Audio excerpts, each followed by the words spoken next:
the best match to normally start off a pay-per-view, high flying, great spots, X Division wrestlers. But Samoa Joe being the big guy should have been the guy to just dominate all his way through and the smaller guy to take the advantage and win. That started to be the case, but when Jeff Hardy brought the ladder in, the match went sour. Yes, the match may still have had some good spots, but I really didn't feel overly excited for this match.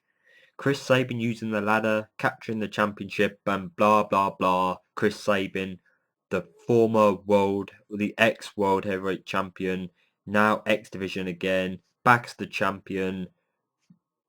That's it. I really don't know what to say about this match.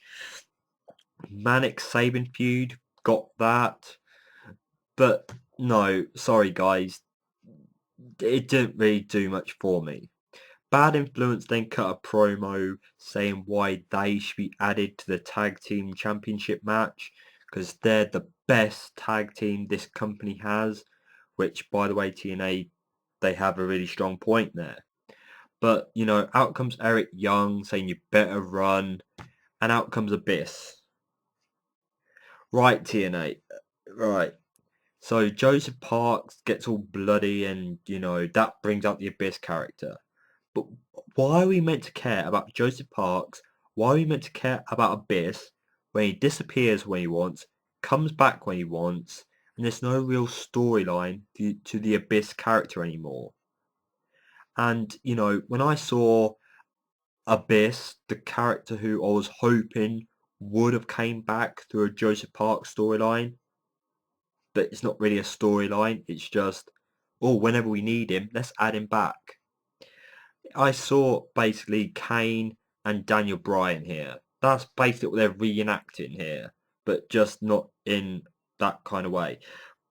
But okay, I do believe that when it came to the actual championship match, you should have had Bad Influence attacking Bromance and stealing their spot in this championship match. Because the match we got, Bromans ended up becoming new tag team champions. And I bet James Storm, his heart's breaking. He's like, why is TNA doing this to me? Why? I had one of the hottest feuds in TNA, which was against Bobby Roode. I was going for the World Championship. Fans wanted to see me beat Bobby Roode. Now I'm in a tag team that the tag team division is pretty much dead. And now I've just lost to such a freaking stupid tag team, Bromans. And then they celebrate backstage with this drink. You know, I really don't care. I don't know why TNA are giving the tag team championships to Bromans. Maybe Bad Influence I can turn base. Maybe Chavo's gonna feud against them. I really don't know. People try and pick the good out of that. Right, and then we go on to what I feel was a pretty strong segment, but at the same time could possibly lead to something against TNA in the future. The Hall of Fame ceremony, where TNA are celebrating the greatness of one of their wrestlers. This year is Kurt Angle. Kurt Angle comes to the ring with Sting. Sting's ready to give him a very valuable watch, but Kurt Angle does not believe that he's worthy of it. He's lived up to his potential to give us the greatness that is Kurt Angle. And this eventually brings us to him losing to Bobby Roode in Match of the Night. This match, it could have been a submission match because the amount of times, twists, turns, how can we lock in the Lord Voldemort Crippler Crossface, how can we lock in the ankle lock. Very great match, full of great spots. You had Olympic slams, you had stuff on the top rope, and you even had almost a 10 count, but Bobby Roode picking up the win. Right guy won, great match, but then they went down a injured Kurt Angle storyline. So he ditched the Hall of Fame TNA's Hall of Fame, which opens the door to him saying, you know what, TNA, screw your company. I'm going to go and capture the WWE Hall of Fame spot. Because he can do that, to be honest. This whole TNA not doing that great, him not accepting the TNA Hall of Fame and going to WWE. Maybe Kurt Angle won't be that disrespectful to TNA, but I was kind of hoping Kurt Angle went against TNA's script and that was not planned for him to turn down the Hall of Fame's reward. But I bet it was, and there's going to be a storyline of Kurt Angle building himself back up to where he should be next year, maybe fighting against the next year's Hall of Fame spot person.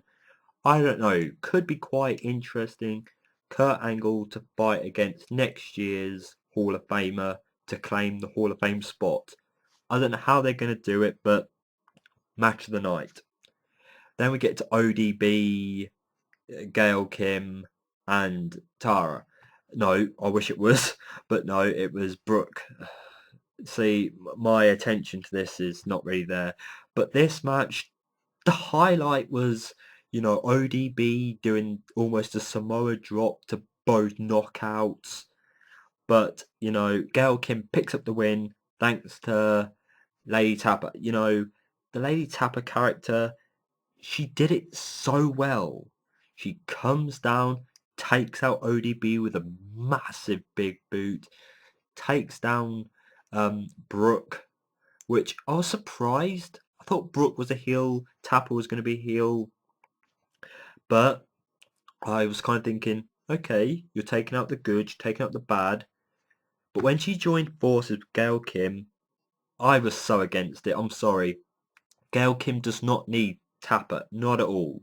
Gail Kim's over. Gail Kim is knockout's top knockout. Lady Tapper should have just destroyed them all. Maybe gone through each knockout, destroying them to claim her as the best. But, so I'm sorry. Lady Tapper was starting to gain a lot of interest, being one of the highlights of the match and the segment. But when she joined forces with Gail Kim, it just undid it for me. I'm sorry, Lady Tapper, you could have done a lot better. But now we get to Ethan defeating that guy. I'm not even going to pay much attention because Ethan, we knew he was going to win. He gets a little warm-up from Dixie backstage, ready for his match. Pretty cool entrance. A match that felt it went on too long when Ethan should have just gone in there and just went brah and destroyed the miniature guy. But Ethan, I'm sure he's going to have a okay future ahead of him. The match didn't really get me looking forward to his future, but it was a starting point, right guys? A starting point for Ethan. Sting versus Magnus. Okay. The match that was meant to give Magnus his spot, his big match, his chance to grow in the company. The match was flat. You've got Sting, who can't really lock in his own finisher anymore, his own submission. You've got Magnus, who was teasing a heel turn, but teasing a face, staying as a face. Him picking up the win by a Cloverleaf, I think it was. And for some reason, it's lucky that Magnus did not tap out to Sting, but Sting tapping out to Magnus makes a lot of sense. Right man won, but the match really uneventful, not exciting, and well done, Magnus. Let's just get you away from Sting now, because Sting, you cannot wrestle. Throughout your whole match against Magnus, I was like, so Sting, when are you going to start wrestling? When? I was just waiting for it, but it didn't really happen. Sorry, Sting. Just stop. Magnus, go ahead and do what's coming next. Championship match? Well, because of the result of the main event, maybe not.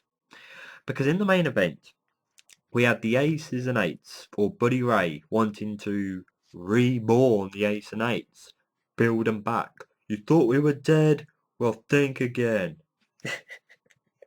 What a horrible way to start the show.